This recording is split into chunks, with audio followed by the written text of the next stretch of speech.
So in the previews for Allegro, we are going to use that opening arm, but in a faster mode. So just like we used the slow bow in Maison and the fast bow in Maison, and then we used the slow bows, the speed of bow in Long Long Ago. Now we're going to use the fast bow speed. So you could do twinkles with fast bows.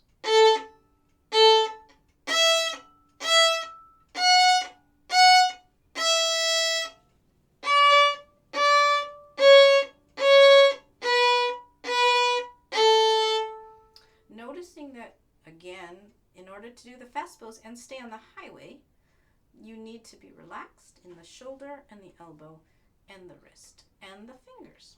So you will make, the bow will travel straight or parallel to the bridge if the child is relaxed. If the wrist is bending, then the traveling will be straight. If there's any tension, again, it'll come from the shoulder. It'll come from that rotator right here. So we don't want this motion. We want to be able to open and close. So again, you can do some finger taps on the bow. You can put your hand behind the elbow to have them understand and tell them not to work too hard. Also, you can practice just having the bow be very gentle. It'll travel straight even if they held it just casually. And that'll decrease the tension. The next bowing item will be we do 4 fast bows, and then we do quick bows, which are eighth notes, and those have to be tiny bows. So we have big bow, tiny, tiny, big bow. That's the pattern. So I'll play the pattern for you.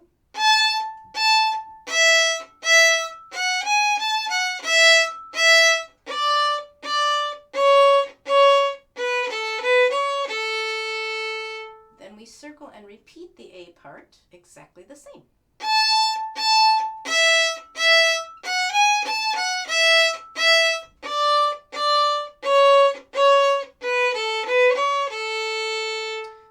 Circle, and we would go to the middle section or the B section. So in the left hand of the A section, you're going to have your anchor down on E string, first finger F sharp, and you're going to do our goal is to have the 2 fingers, second and third finger, lift together in unison so that we have a clean change from the note high A to F sharp. So the notes can be done with staccato bows.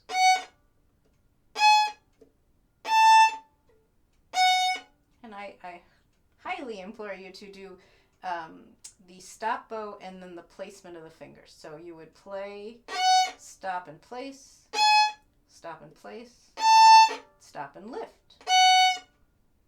Okay? And as it gets better, or faster, then you can eliminate the stops a bit more, and you will have a great coordination between the bow and the left hand.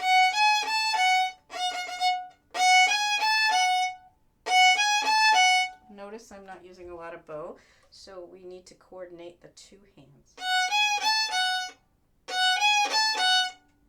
Okay?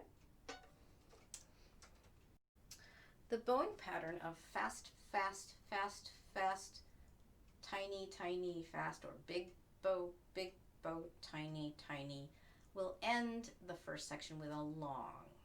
So here on the A string, we have all 3 fingers playing D. We do this, and then little bow. And you'll notice that's the same pattern from Go Tell Aunt Rhody. So there's a half note or a long bow 2-count note at the end of the A section. The B section is contrasting with longer bows and a slower motion, and then we introduce the ritardando, which means to slow down the section before before we circle bow and get back to the A prime line. So this part starts on the E string, and we're actually rocking to A string on an up bow. So it starts out with F sharp, rock,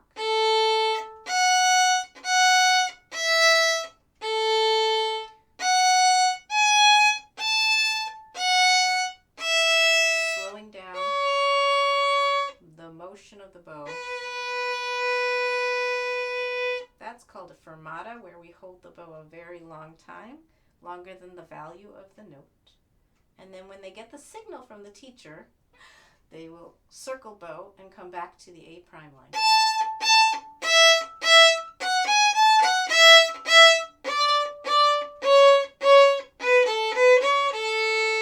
And the song is done.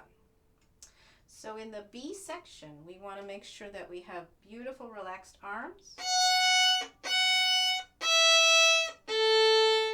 and a beautiful tone as you move that bow. Then we want to make sure that the speed of the bow slows down on these last three notes. Long, longer, longest. Wait and breathe and circle. And so on.